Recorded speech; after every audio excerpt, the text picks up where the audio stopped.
Frères et sœurs dans la foi, prêtez une oreille attentive à ce message capital, car votre présence ici ne relève en aucun cas du hasard. Une annonce d'une profondeur absolue et impossible à ignorer vient de se manifester à Medjugorje, et je vous demande, avec toute la sincérité de mon cœur, de demeurer recueillis jusqu'au terme de cet avertissement. Ce qui va être dévoilé ici détient le pouvoir de transformer radicalement votre perception des événements actuels, plus encore, de fortifier la préservation spirituelle de votre foyer ainsi que celle des êtres qui vous sont chers. Le ciel connaît vos douleurs silencieuses, vos inquiétudes dissimulées et ces nuits blanches passées à implorer pour l'avenir de vos enfants, alors que tout semble s'effondrer autour de vous. Comme petit merci de nous rejoindre aujourd'hui, nous offrons un moment de bénédiction partagée. Commentez avec le mot « foi » si vous êtes ouvert à recevoir une pensée finale spéciale dédiée à tous ceux qui participent. Et s'il vous plaît, appuyez sur « j'aime » si vous appréciez ces moments. Suivez avec une rigueur absolue chacun de nos chapitres, car nous allons détailler l'avertissement céleste lié à l'heure de la miséricorde et découvrir comment transformer votre demeure en un véritable refuge face aux ténèbres grandissantes. L'alerte qui nous est transmise revêt un caractère d'urgence absolue. Le 25 mai, à 15h précise heure sainte qui rappelle le sacrifice suprême de notre Seigneur, un événement se manifestera dans le ciel. Ceux qui sont dotés d'un discernement spirituel affûté comprendront immédiatement qu'il ne s'agit pas d'un simple phénomène atmosphérique ou d'une interprétation humaine, mais d'un jalon divin destiné à secouer la léthargie spirituelle de l'humanité. Le monde s'enfonce rapidement dans une froideur et un éloignement du divin, tandis que le mal progresse sournoisement sous les traits d'une fausse normalité. Mais comment les grands signes manifestés dans l'histoire de la foi éclairent-ils la gravité de cette heure précise ? Quelles leçons majeures devons-nous tirer des ténèbres du Golgotha et du miracle solaire de Fatima pour préparer nos âmes à ce qui s'avance ? Pour mesurer la solennité de ce qui s'annonce, il convient de tourner nos regards vers les manifestations théophaniques majeures de l'histoire du salut. Souvenez-vous du mont Golgotha, à l'instant précis où le Christ expira pour racheter nos fautes. L'Écriture sainte, à travers l'Évangile selon saint Matthieu, Matthieu 27, 45, témoigne de cette rupture de l'ordre naturel. Depuis la 6e heure jusqu'à la 9e heure, il y eut des ténèbres sur toute la terre. Cette obscurité de midi à 15 heures n'était pas un caprice du climat, mais la création entière réagissant au sacrifice du Sauveur. Faisons un bond dans le temps jusqu'au 13 octobre 1917 à la Cova da Iria, en Portugal. Des dizaines de milliers de personnes, fidèles comme sceptiques, se trouvaient rassemblées sous une pluie battante lorsque le soleil se mit soudainement à danser et à projeter des lueurs multicolores avant de sembler se précipiter vers le sol. Ce miracle solaire de Fatima a démontré de manière irréfutable que lorsque Dieu déploie un signe dans la voûte céleste, il brise toutes les certitudes de la science humaine pour réveiller les consciences engourdies. L'avertissement du 25 mai à 15 heures s'inscrit en droite ligne de ces appels historiques, pressant les enfants de Dieu à se détacher des illusions du monde avant qu'il ne soit trop tard. C'est pourquoi une consigne bien spécifique est demandée aux familles à l'approche de cette heure sainte. Quelle est cette démarche de foi intérieure, comparable à l'acte d'obéissance de Noé, qui doit s'opérer au cœur de vos foyers? Le 25 mai, dès 14h30, il est instamment demandé aux familles de suspendre toutes leurs activités séculières pour entrer dans un esprit d'oraison profonde et de verrouiller la porte de leur demeure. Ce geste ne constitue pas seulement une mesure de prudence matérielle, mais s'impose comme une décision spirituelle majeure devant le trône de grâce. L'Écriture sainte illustre cette nécessité du refuge sacré dans le livre de la Genèse, Genèse 7h16. Puis l'Éternel ferma la porte sur lui.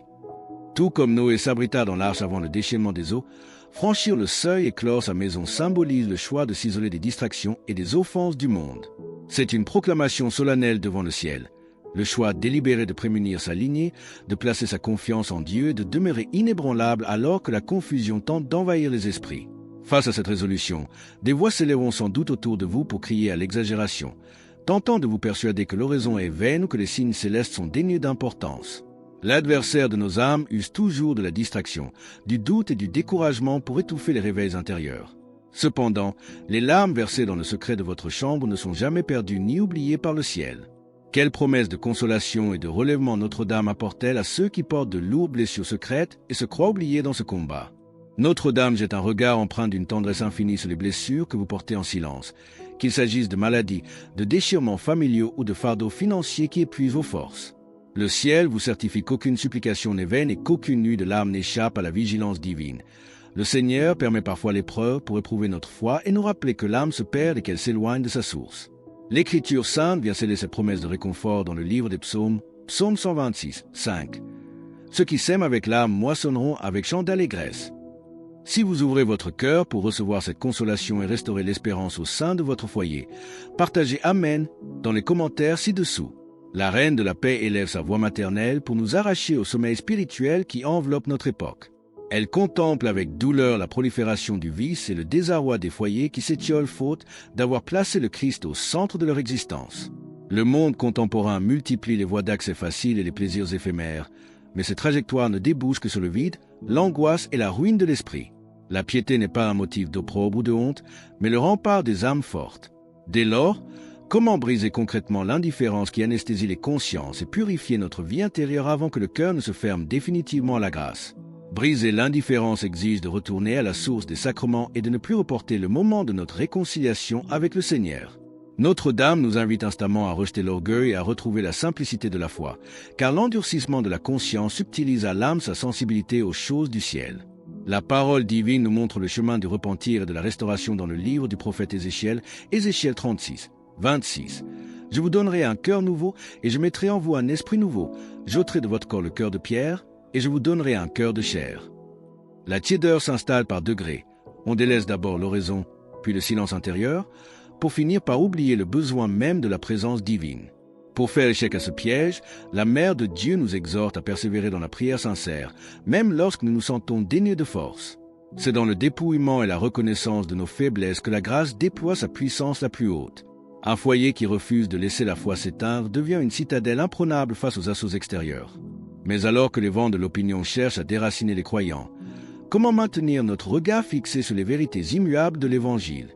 Maintenir notre regard fixé sur les vérités éternelles exige une vigilance constante face aux vains bruits du monde, car tout ce qui brille ici-bas est éphémère, seule la parole de Dieu demeure immuable. La Vierge Marie se tient à nos côtés dans chacune de nos luttes intimes. Elle recueille la moindre de nos peines et intercède sans relâche devant le trône céleste pour que notre foi ne vacille pas au cœur de la tempête. L'Écriture sainte fortifie notre persévérance dans la première épître de Saint Pierre, 1 Pierre 5h10. Le Dieu de toute grâce, qui vous a rappelé en Jésus-Christ à sa gloire éternelle, après que vous aurez souffert un peu de temps, vous perfectionnera lui-même, vous affermira, vous fortifiera, vous rendra inébranlable. Pour rejoindre notre communauté et ne manquer aucune histoire inspirante, pensez à cliquer sur « J'aime » et à vous abonner. Ce temps de confusion morale et spirituelle n'est pas une fatalité destinée à nous abattre, mais un puissant appel à l'enracinement chrétien. En ouvrant les portes de nos maisons à la présence divine, nous permettons à la paix de chasser les discordes et à l'unité de renaître là où l'ennemi cherchait à diviser.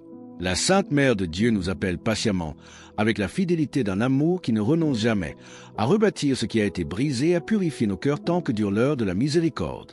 Il ne tient qu'à nous de saisir cette main tendue et de transformer notre lassitude en une audacieuse profession de foi. Comment alors sceller cet engagement sacré et faire de notre vie un témoignage rayonnant de la souveraineté du Christ pour les générations futures? Sceller cet engagement commence par une résolution ferme, immédiate, celle de ne plus remettre notre conversion à un lendemain incertain, car le temps de la miséricorde nous invite à agir aujourd'hui. En plaçant humblement notre existence et celle de nos proches sous le regard du Seigneur, nous érigeons un bouclier de protection et de grâce que les troubles de ce siècle ne pourront ébranler. L'Écriture sainte confirme le triomphe de ceux qui mettent leur refuge dans le Très-Haut à travers le livre des psaumes, psaume 91, 1-2. Celui qui demeure sous l'abri du Très-Haut repose à l'ombre du Tout-Puissant. Je dis à l'Éternel, mon refuge et ma forteresse, mon Dieu en qui je me confie. L'avertissement du 25 mai à 15h, l'invitation au recueillement domestique et l'appel pressant à la vie sacramentelle convergent vers une seule réalité. Le ciel déploie tous ses trésors pour sauver nos âmes et préserver l'unité de nos familles.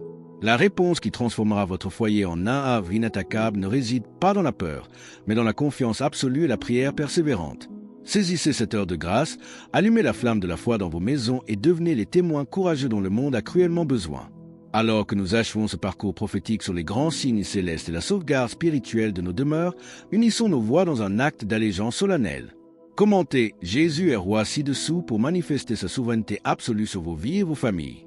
Et pour poursuivre dès à présent votre cheminement et découvrir les révélations sur les derniers secrets de Medjugorje, cliquez sur la vidéo qui s'affiche sur votre écran.